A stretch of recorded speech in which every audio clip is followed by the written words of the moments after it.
이제 우리가 하나님을 만나고 그 하나님을 통하여 사랑이 충만해야 될 터인데, 하나님을 만나는 만남은 과거의 만남으로 안 됩니다. 지금도 만나야 되고 앞으로도 만나야 합니다.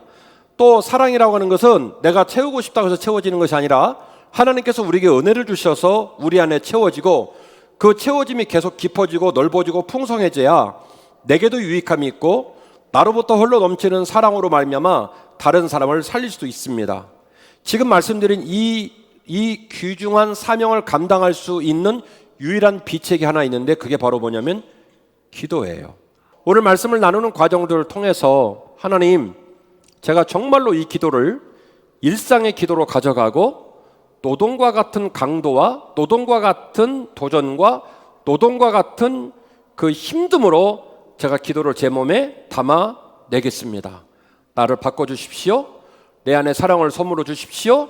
그 사랑이 넘치게 하시고 그 사랑으로 마지막까지 승리하게 하여 주십시오. 그런 사모함과 울렁거림으로 말씀을 들으셨으면 좋겠습니다.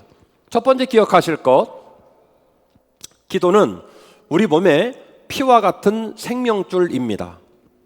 기도는 우리 몸의 피와 같은 생명줄입니다. 기독교 신앙의 진수는 신을 만나는 겁니다. 하나님을 인격적으로 만나는 겁니다. 또한 그분과 교제하고 그분이 우리와 함께 하신다는 느낌을 유지하는 거거든요. 첫 번째는 하나님을 만나는 거고, 두 번째는 만난 하나님이 지금도 현재도 우리와 함께하고 있다라고 하는 그 느낌을 유지하는 것인데, 하나님을 만나는 통로도 기도고요. 그 느낌을 유지할 수 있는 비결도 뭐냐면 오직 기도 말고는 없습니다. 따라서 기도는 A라는 물질과 B라는 물질, 우리가 죄인임에도 불구하고 거룩하신 하나님을 접촉시킬 수 있는 강력한 접착체가 바로 뭐냐면 기도이고요. 그리고 기도는 사람의 몸으로 따지면 사람 몸 안에 혈관이 있잖아요. 그 혈관에 뭐가 흘러가죠? 혈액이 흘러가요. 혈액은요, 사람이 살아있는 한 의식을 잃어도 몸에서 계속 흘러갑니다. 혈액이 흘러가면서 산소를 공급하고 에너지를 공급하지 않으면 사람은 살 수가 없습니다. 배가 고파도, 배가 불러도, 추워도, 노동 중에도, 잠자는 중에도, 무엇을 할 때라도 쉬지 않고 혈액은 움직여야 합니다. 마치 기도는 그와 같은 겁니다. 우리의 일생의 삶 가운데서 우리가 살다 보면 높은 데 올라가거나 낮은 데 내려가거나, 이거는 비유적 표현이죠. 우리가 높아질 때도 있는가 하면 낮아질 때도 있습니다. 우리의 삶이 만족하고 행복할 때도 있는가 하면 궁핍하고 분노할 때도 있습니다. 그 어떤 감정의 상황 속에서도 여전히 우리가 하나님을 만나고 여전히 하나님과의 관계를 유지할 수 있는 유일한 길, 혈액 같은 역할을 하는 게 뭐냐면 기도예요. 죄인과 거룩하신 신이 만날 수 있는 강력한 접착체도 기도고요. 우리 몸 안에 예수 그리스도의 생명력을 계속 날라주고 그 생명을 통하여 우리를 살릴 수 있는 유일한 동력은, 유일한 에너지도 뭐냐면 바로 기도이다 라고 말씀을 드릴 수가 있는 거죠. 기도를 통해 우리는 주님을 만나고 기도를 통해 교제가 풍성해집니다. 기독교 100년사, 저는 모태신앙으로 평생 동안 예수를 믿었고 아버지는 목사님이십니다. 여러분 중에는 25년 저처럼 모태신앙, 온 가문이 기독교 집안 가운데 평생을 지낸 분도 계십니다. 이제 오늘 이 아침에 여러분에게 질문합니다. 여러분의 영적인 몸은, 여러분 영적인 혈액은 얼마나 건강하십니까? 우리는 매 6시간 단위로 밥을 먹습니다. 비가 오나 눈이 오나 피곤하나 몸이 아프나 감기가 걸리나 무조건 매 6시간 단위로 밥을 먹습니다. 그건 어른됨의 지혜입니다. 감기 걸려서 밥이 모래알처럼 씹혀도 내가 밥을 먹어야 이 질병을 이길 수 있다는 노하우를 알기 때문에 항상 에너지를 공급하여 몸을 지킵니다. 그렇듯이 여러분, 과연 영적인 건강이, 여러분의 영적인 몸이 건강한 피가 돌고 있고 온기가 유지되고 있고 그리고 풍성한 에너지가 공급되고 있는지 우리 스스로 우리의 영성적인 몸을 돌아보아야 할 줄로 믿습니다. 신앙은 살아있는 겁니다. 신앙은 생명력이 있는 겁니다. 신앙함이라고 하는 것은 그 생명력을 가지고 하나님을 보고 그 하나님의 생명력에 반응을 보이는 겁니다. 과연 우리가 몸의 건강을 유지하고 우리의 혈액으로 에너지를 공급하고 있듯이 정말로 우리의 영적인 에너지가 충만하고 그 영적인 생명력이 혈액이 되어 우리의 몸이, 우리의 삶이 주 앞에 반응을 보이는 삶으로 나아가고 있는지 돌아보아야 할 줄로 믿습니다. 신앙생활에서 기도는 마치 이런 의미와 역할이 있더라는 것이죠. 이것은 신자에게도 변치 않는 불변의 진리고요, 신자를 양육하는 지도자에게도 변치 않는 불변의 진리입니다. 항상 기뻐하라, 쉬지 말고 기도하라, 범사에 감사하라. 이것이 그리스도 예수 안에서 너희를 향하신 하나님의 뜻이니라. 항상 쉬지 말고 범사에 힘구두, 백구두 강조요법이에요. 다른 얘기가 아니에요. 항상이라는 말이나 쉬지 말고라는 말이나 범사라는 말이나 똑같은 말입니다. 기뻐하라, 기도하라, 감사하라. 이것이 너희를 향한 하나님의 뜻이라는 겁니다. 살다가 깨지고 어려운 날이 와도 하나님께서 너희를 지키고 다시 너희를 회복하실 거라는 기대를 품고 기뻐하라. 그 마음에 기쁨을 품었지만 낙담하고 좌절한다 할지라도 너는 그때 기도하라. 우리의 신앙의 삶의 노정 속에서 항상 기뻐하고 쉬지 말고 기도하고, 그리고 항상 기뻐하고 쉬지 말고 기도하다 보면 반드시 우리 입술에 하나님이 뭘 주시냐면 간증을 주십니다. 하나님이 역사하셨습니다. 하나님이 돌보셨습니다. 하나님이 그 고난을 넘어가게 하셨습니다. 그때 우리 입술에서 무슨 말이 터져 나오냐면 하나님께 감사와 영광을 돌려드리게 되는 거예요. 항상 기뻐하라, 쉬지 말고 기도하라, 범사에 감사하라. 이것이 그리스도 예수 안에서 너희를 향하신 하나님의 뜻이니라. 사무엘상 12장 23절, 나는 너희를 위하여 기도하기를 쉬는 죄를 여호와 앞에 결단코 범치 아니하고 선하고 의로운 길을 너희에게 가르칠 것이다. 블레셋과의 전쟁 앞에서 덜덜덜덜 떨고 있는 이스라엘 백성들에게 준 이스라엘의 지도자 사무엘의 고백입니다. 사무엘은 하나님의 백성들을 돌보고 그들을 영적으로 양육해야 되는 지도자의 사명을 받았는데, 그 지도자의 사명을 받은 그 지도자가 말하기를, 내가 너희를 지도하고 너희를 돌보고 너희를 격려함에 있어서 나에게 주어진 가장 중요한 사명이 있는데 그게 바로 뭐냐면 너희를 위해 기도하는 일이라는 거예요. 많은 목사님들의 강대상에서 기도는 호흡입니다라는 설교를 많이 하시는 편입니다. 저도 얘기를 했고, 그런데 창세기 1장 1절에서 요한복음 22장에 이르기까지 기도는 호흡입니다라고 말한 본문은 어디에도 없습니다. 그런데 왜 목사님들이 그런 말씀을 하실까요? 그런 말씀을 하는 근거가 사무엘상 12장 23절 말씀입니다. 사무엘이 스스로 말하기를, 내가 너희를 위해 기도하는 것은 마치 호흡하는 것처럼, 기도를 쉬었다가는, 한 번이라도 기도를 쉬었다가는 그것이 내게 죄가 될 것이라고 고백을 한 그 말씀에 근거하여 기도는 호흡이라고 이야기를 하는 거예요. 하나님의 백성을 돌보고 그들을 격려할 사명을, 막중한 사명을 받은 사무엘은 그의 기도의 사명을 뭐라고 표현하냐면, 기도는 내게 있어서 마치 호흡하는 것처럼 중요한 일이기에 내가 너희를 위해 기도하는 일을 절대로 쉬지 않겠다라고 고백을 한 거죠. 사랑하는 성도 여러분, 신자가 믿음의 길을 완주하고 생명력 있는 신앙생활을 할 수 있는 유일한 길도 쉬지 않고 기도하는 것이고요, 목회자가 또는 교회 지도자가 하나님의 백성들을 돌보고 섬기고 그들 안에 생명력을 넣어줄 수 있는 유일한 방책과 비결도 뭐냐면 오직 기도 말고는 없어요. 하나님이 나와 함께 계시다는 확신이 생기면 사실은 아무것도 없어도 그건 다 채워진 거예요. 그 한 가지로 충만하기 때문입니다. 더 이상 남이 중요하지 않고 나와 하나님의 사이가 중요해지며 하여 더 이상 방황할 이유도 낙담할 이유도 없습니다. 성도 여러분, 기억하십시오.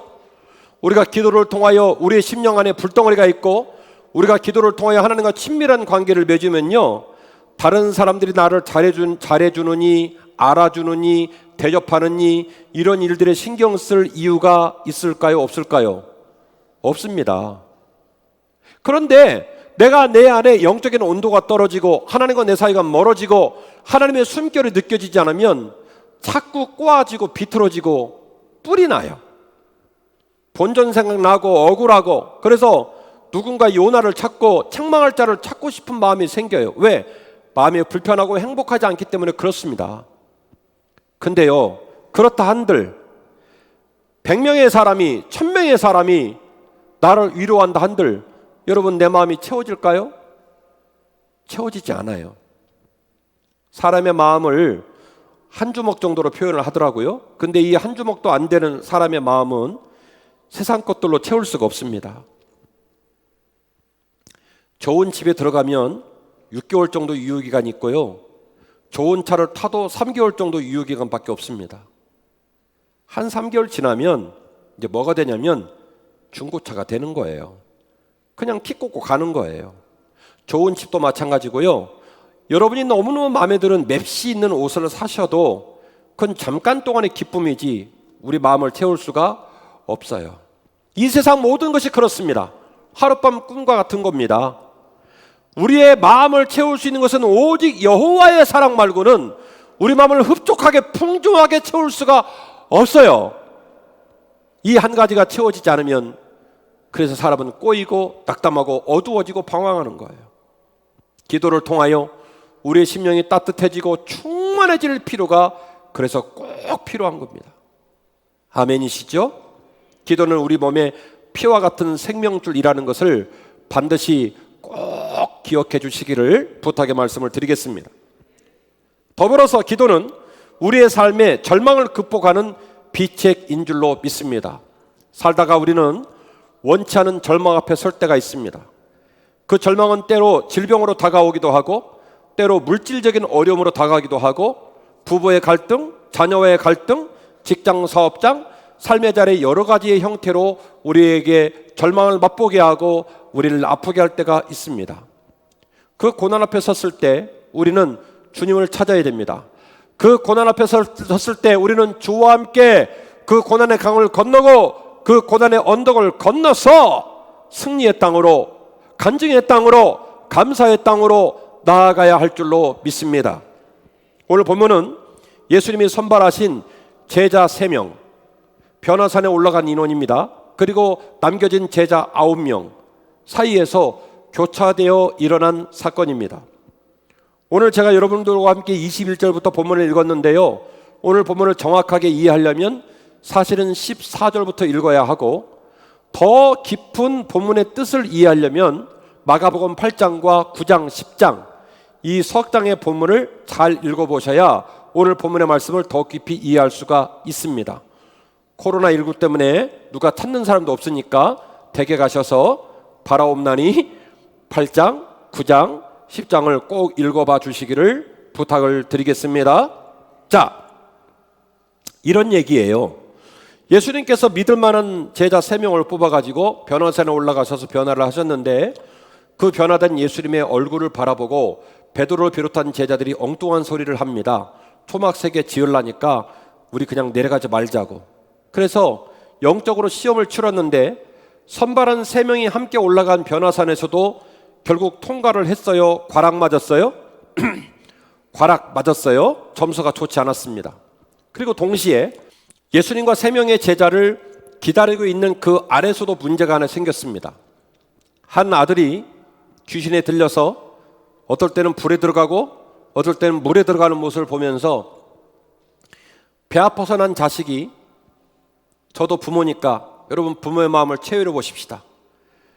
배 아파서 난 자식이 때때로 막 불에 들어가고 물에 들어가고 그 꼴을 부모가 보고 있어요. 여러분 그 비통함을, 그 절망함을 무엇에 비유할 수가 있을까요? 그래서 목숨을 걸고 그 아이를 데리고 그 아이의 질병을 고치려고 예수님을 찾아왔는데 예수님이 계시지 않는 거예요. 그 누구만 있냐면 나머지 9명 제자들이 있는데 이 제자들이 이 아이의 질병을 해결을 하지 못합니다. 이 내용이 오늘 본문의 전이해예요. 19절 대답하여 이르시되 믿음이 없는 세대여 내가 얼마나 너희와 함께 있으며 얼마나 너희에게 참으리요 그를 내게로 데려오라. 어떤 장면이냐면 주님께서 변화산에 내려오시자 제자들이 쫓아와서 주님께 이 얘기를 한 거예요. 지금 제가 말씀드린 얘기를. 주님께서 내놓은 처방은 뭐냐면 너희에게 뭐가 없다고요? 너희에게 믿음이 없다. 이 얘기를 하십니다. 제자들은 귀신 쫓는 얘기를 했습니다. 이 아이가 불에 들어가고 이 아이가 물에 들어가는 이 아이의 귀신 질병 형태가 어떤 형태인지를 설명했습니다. 예수님이 어떤 처방을 내놓는지, 과거처럼 침을 뱉어서 진흙을 특정 부위에 붙이는지, 말로 고치는지, 무엇인가 주님의 처방을 기대하고 이 얘기를 했습니다. 그런데 주님께서는 전혀 엉뚱한 다른 얘기로 답변합니다. 너희에게 무엇이 없다? 너희에게 믿음이 없다. 너희들이 그러므로 악한 세대다라고 말씀을 하셨습니다. 이게 주님의 처방입니다. 기억하십시오. 신앙생활에 기도가 완성되지 않으면 아무것도 남지 않습니다. 변화산에서 내려오시자마자 주님의 첫 번째 하신 말씀은 너희에게 믿음이 없다는 얘기를 하시고, 오늘 우리가 함께 읽으신 본문의 말씀 맨 나중에는 어떻게 끝이 나냐면 기도 외에는 다른 어떤 이유도 날 수가 없다로 끝이 납니다. 이해하세요? 믿음 니꼬르 뭐요? 기도라는 거예요.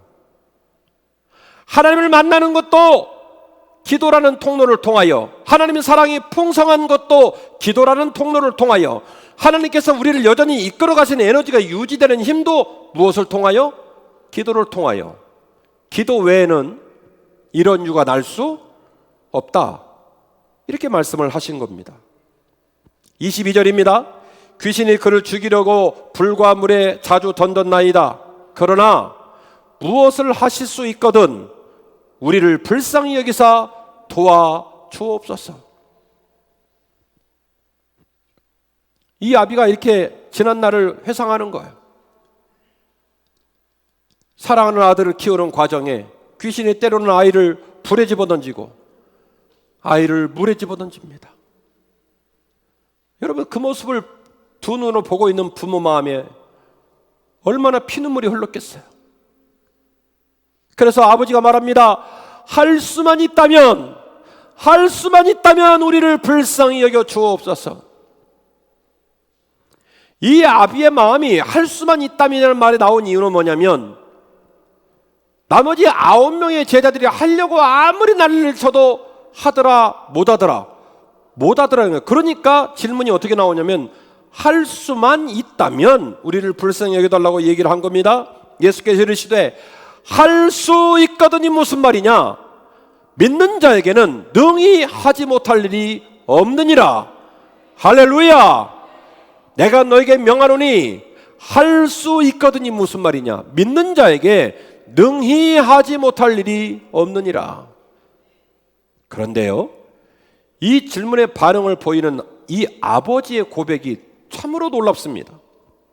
곧 그 아이의 아버지가 이 아버지의 표현을 그대로 옮길게요. 소리를 질러 이르되 내가 믿나이다. 나의 믿음 없는 것을 도와주옵소서. 오늘 본문만 가지고는 이 아이의 아버지가 주님을 처음 만났는지 몇 번 만났는지 알 길이 없어요. 왜? 자세히 설명을 안 하니까. 그러나 추측은 가능합니다. 그 이전에 이 아이 아버지가 아이를 데리고 주님을 만났다면 그 이전에 이미 아이의 질병을 고쳤겠죠. 그래서 추측한데 이 아이의 아버지는 주님을 처음 만났습니다. 근데 주님께서 드립다 그 처음 만난 사이에 그 아이 아버지에게 아주 일갈로 하시는 말씀이 할 수 있거든이 무슨 말이냐? 믿는 자에게는 능히 하지 못할 일이 없느니라. 이 한마디를 했는데요, 이 한마디가 이 아이 아버지의 뼈에 새겼어요. 잘 박힌 모처럼 박혔어요. 그래서 아이의 아버지가 말합니다. 소리를 지릅니다. 주여, 내가 믿나이다. 나의 믿음 없음을 불쌍히 여기시고 나를 도와주옵소서. 내가 이전까지는 믿음이 없이 살았습니다. 내가 이전까지 믿음과 상관없는 사람으로 살았습니다. 내가 이전까지는 돈을 믿고 능력을 믿고 내 노력을 믿고 사람을 믿고 살았는지 모르겠지만, 그러나 오늘 이후로는 내가 믿음의 사람이 되겠습니다. 내가 믿겠습니다. 나의 믿음 없음을 불쌍히 여겨 주옵소서. 이 아이 아버지의 절절한 고백이었어요.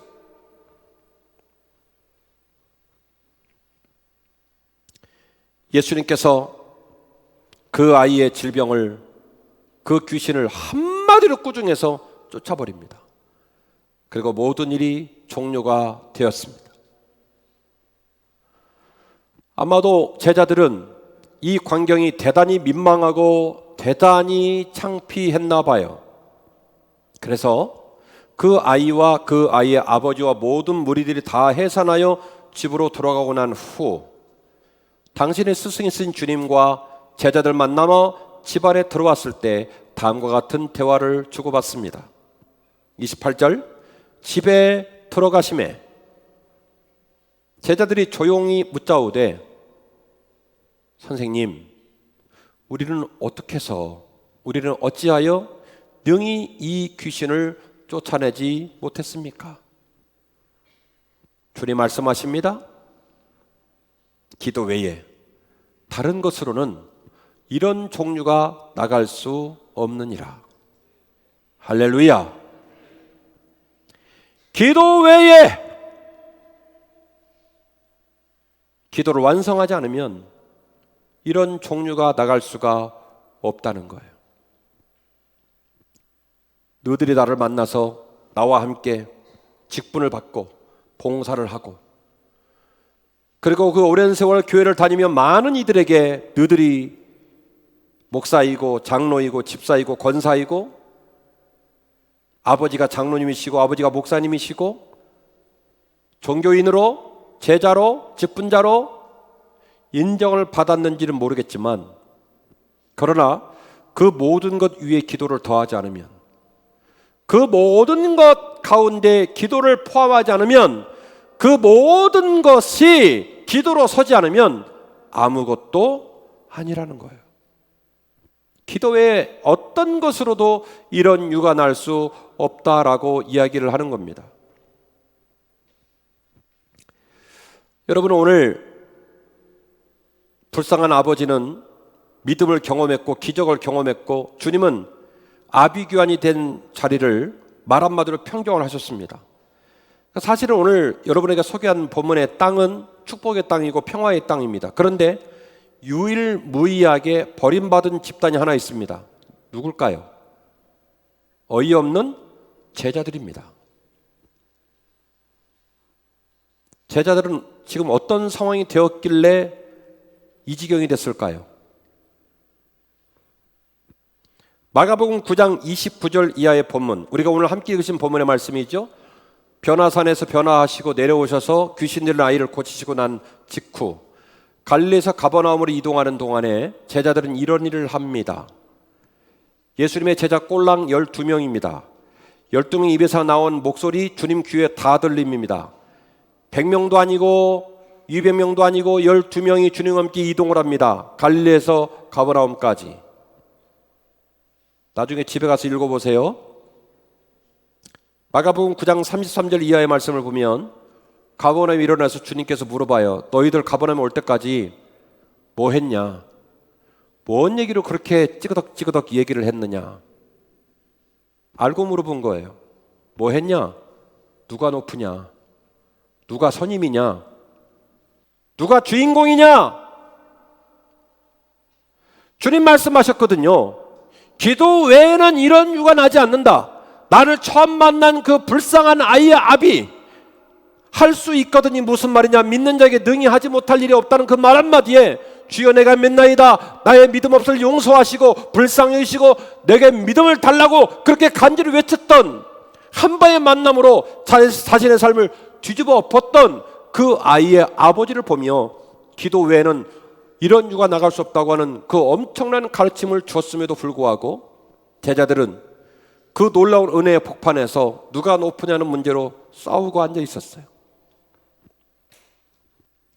마가복음 10장 35절과 41절 말씀을 집에 가서 읽어보시면 아시겠지만 주님께서는 과거에는 주님께서 고난당하시고 십자가를 지시고 부활하실 얘기를 직접 말씀하지 아니하시고 두루두루 비유를 드신다든지 풍유적 표현으로 유해진 말씀을 증거하시다가 나와 함께 지낸 시간, 훈련 과정, 이제는 충분히 감당할 수 있다고 판단이 됐을 때에 직접적으로 고난당하시고 십자가 지시고 부활하실 얘기를 직접 얘기를 집중적으로 하셨습니다. 그래서 마가복음 8장, 9장, 10장 구간 동안에 한 번, 두 번, 세 번의 그 고난당한 얘기가 직접적으로 가감없이 선포되거든요. 그 말은 무슨 얘기냐면 이쯤 되면 너희들이 고난의 내 메시지를, 십자가의 내 메시지를 받을 준비가 됐다 판단되어 직접 말씀을 주셨거든요.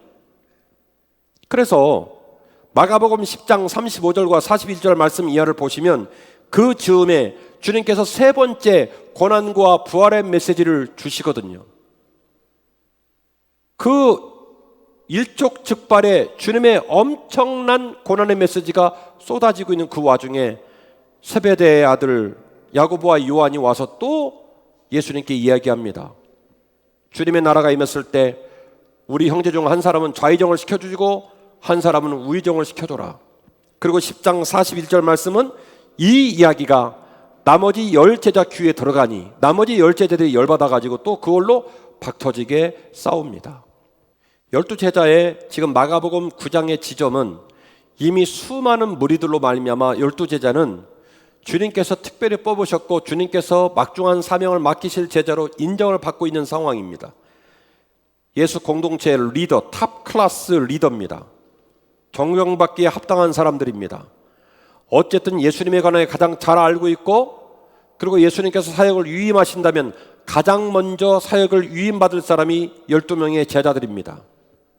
그러나 비극적인 것은 그 제자들의 가치 판단, 의식, 철학관, 그들의 에너지는 여전히 세속적입니다. 조금 더 선생님의 불같은 마음과 선생님의 사상과 선생님의 사명을 조금 더 나눠받지 못했습니다. 뿐만이 아니라 서로 엄청나게 안 친합니다. 옛말에 미운 정도 들고 고운 정도 든다는데 예수님의 사역의 특징은 제자들을 퇴근시키지 않으셨어요. 같이 먹고 같이 자고 그래서 동고동락을 했단 말이에요. 그런데도 지금 제가 여러분에게 소개했지만 12명의 제자들은 20명도 아니고 40명도 아니고 12명인데 12명의 제자들은 눈꽃만큼도 안 친합니다.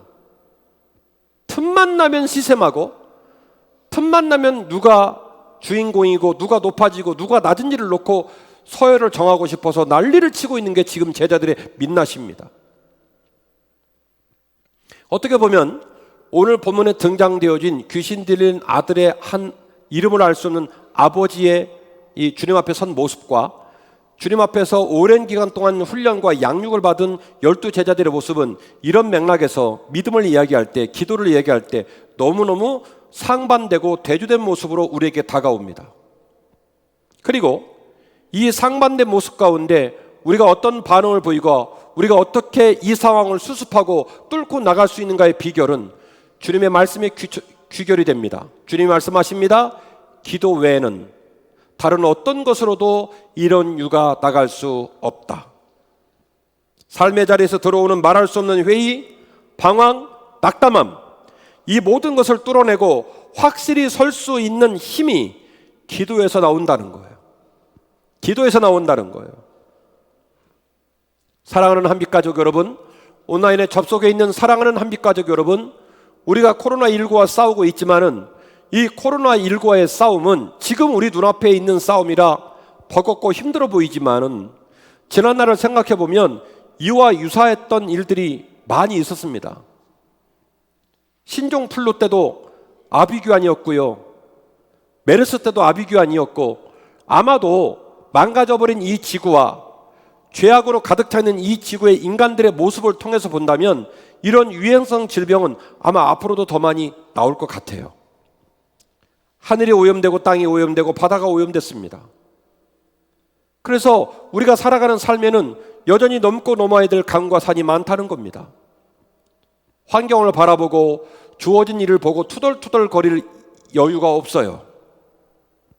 오직 하나님을 붙들고 오직 하나님과 함께 우리에게 주어진 삶의 자리를 박차고 일어나 승리의 자리로, 간증의 자리로, 주님이 기뻐하시는 우리의 사명의 자리로 다시 나아가야 할 줄로 믿습니다.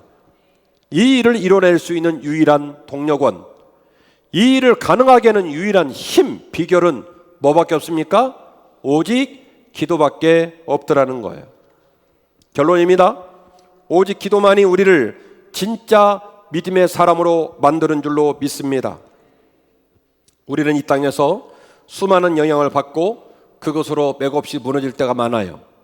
그러므로 우리는 기도함으로 우리의 심령이 정화되고 하나님의 생각으로 온전해질 수가 있습니다. 오늘 본문의 주님 말씀처럼 기도 아니고는 이런 유가 날 수 없다는 겁니다. 기도에 최선을 다해야 됩니다. 기도하며 하나님 앞에 여러 가지 이야기를 풀어내다 보면 나의 문제와 욕심과 하나님의 영을 구분할 수 있는 지혜가 생겨요. 놀랍게도 진짜 기도하는 신자는 기도하면서 답을 얻고 기도하면서 내 삶을 이길 수 있는 에너지를 공급받아요. 회복이 일어나며 확신과 위로를 받게 되니 기도는 믿음을 고민하는 신자에게 가장 중요한 해법이요 답이더라고 하는 것입니다. 같이 하실까요? 우리의 기도는 관념이나 논리가 돼서는 안 됩니다. 우리의 기도는 노동이요 일상이어야 합니다. 한 번 더요. 우리의 기도는 노동이요 일상이어야 합니다. 항상 기뻐하라, 쉬지 말고 기도하라, 범사에 감사하라. 이것이 그리스도 예수 안에서 너희를 향하신 하나님의 뜻이니라. 여러분, 기도는 관념이나 생각이 아니에요. 목사님 설교 들으니까 기도 참 중요하구나. 12제자가 그 오랜 세월 주님 품에서 훈련받고도 그렇게 엉뚱한 행동을 하고 엉뚱한 모습으로 갈등한 모습이 민망하구나. 아이고 기도해야 되겠네. 이거 갖고는 안 돼요. 기도는 생각이 아니에요. 관념이 아니에요. 기도는 노동이에요. 노동. 기도는요 노동이고 일상이어야 해요. 기도가 갖는 역할과 기도의 능력이 나의 죄성을 이기고 내 공허한 마음을 하나님의 사랑으로 온전히 채우고 내 안에 없는 믿음을 있게 하고 그 기도가 죽어가는 내 심령을 살리는 가치를 갖고 있다고 한다면 그 어마어마한 능력과 에너지를 갖고 있는 기도를 생각 정도 했다고 관념으로 정리했다고 그게 능력이 될 것 같습니까? 종교적인 가르침을 이야기하지 않아도 인간적으로 봐도 되게 웃기잖아요. 공감이 안 되세요? 기도라는 것이 불신 가운데 있는 내 마음에 믿음을 주고 기도라는 것이 낙담하고 좌절한 사람에게 그 낙담을 이기게 하고 그 좌절의 강을 건너는 힘을 갖고 있는 소중한 것이라고 한다면 그런 기능을 갖고 있고 그런 능력을 갖고 있는 것이 기도라고 한다면 그 기도를 생각이나 했다고 그 기도를 관념 속에 품었다고 그 기도가 능력이 된다면 그게 말이 되느냐 말이에요. 되게 웃기죠? 기도가 장신구가 아닌데 있으나 마나한 것이 아닌데 사람 몸속에 들어있는 심장, 피와 같은 것인데 기도를 생각 정도 했다고 관념으로 정리했다고 기도가 능력이 된다? 여러분 그게 말이 된다고 생각하십니까? 그러므로 기도는요 제가 목회 25년 하고 내린 결론 말씀을 연구하며 내린 결론은 기도는 생각이나 관념이 아니라 노동이에요. 일상이에요. 저는 여전히 야밤족이라 새벽에 일어나려 치면 어떨 때는 죽을 것 같아요. 제 몸이 매트리스 중간에 파고 들어가 가지고 주님이 오셔도 못 꺼낼 것처럼 어려울 때가 많아요. 끙끙 일어나 가지고 새벽 예배를 나오면 진짜 죽을 맛입니다. 근데요 그렇게 또복또복 나와서 새벽 예배를 드리다 보면은 정신이 번쩍 들고 말씀의 은혜를 받고 그리고 기도줄이 잡힌 날은 기도가 또 신나게 잘 돼요. 그리고 옥상에 올라와서 아침에 착 떠오르는 태양을 보면서 화초들한테 말을 걸고 물을 주다 보면요 얼마나 행복한지 몰라요. 그때서야 입에서 무슨 말이 나오냐? 아이고, 그래도 일어나기를 잘했지? 그래도 일어나기를 잘했지? 그래요.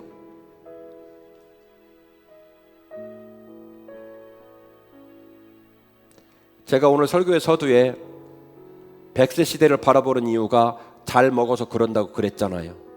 고기도 먹고 풀도 먹고 골고루 잘 먹으니 연약한 육신이 강건함이 되고 힘이 되는 거예요. 기도, 관념이나 생각이 아닙니다. 기도는 노동입니다. 기도는 일상이어야 합니다.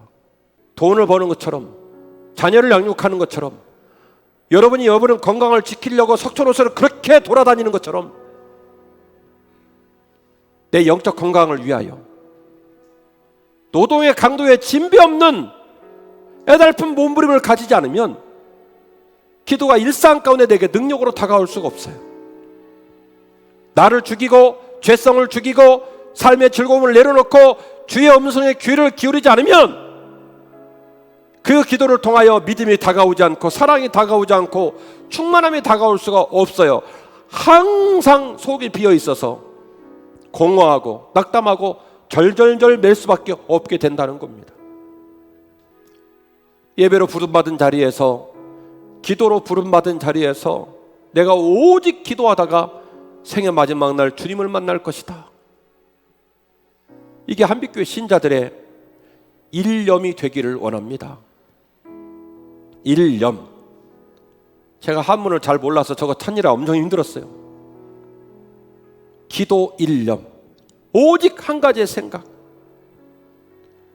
언제나 서나 당신 생각이 아니라 언제나 서나 기도 생각. 너무 기쁘고 즐거울 때도 감사해서 기도할 생각. 너무 아프고 서러우면 나를 위로할 분이 하나님밖에 없기 때문에 내가 기도함으로 이 아픈 상황을 뚫고 나가겠다는 기도의 생각. 삶의 질고와 고난을 만났을 때도 내가 기도와 이 고난을 넘어가겠다는 오직 기도 생각. 기도 일념. 아이가 수능을 보고, 아이가 중학교 2학년이고, 아이가 장가를 가고, 아이가 취업을 준비해도 나는 그 모든 걸 기도함으로 뚫어내겠다.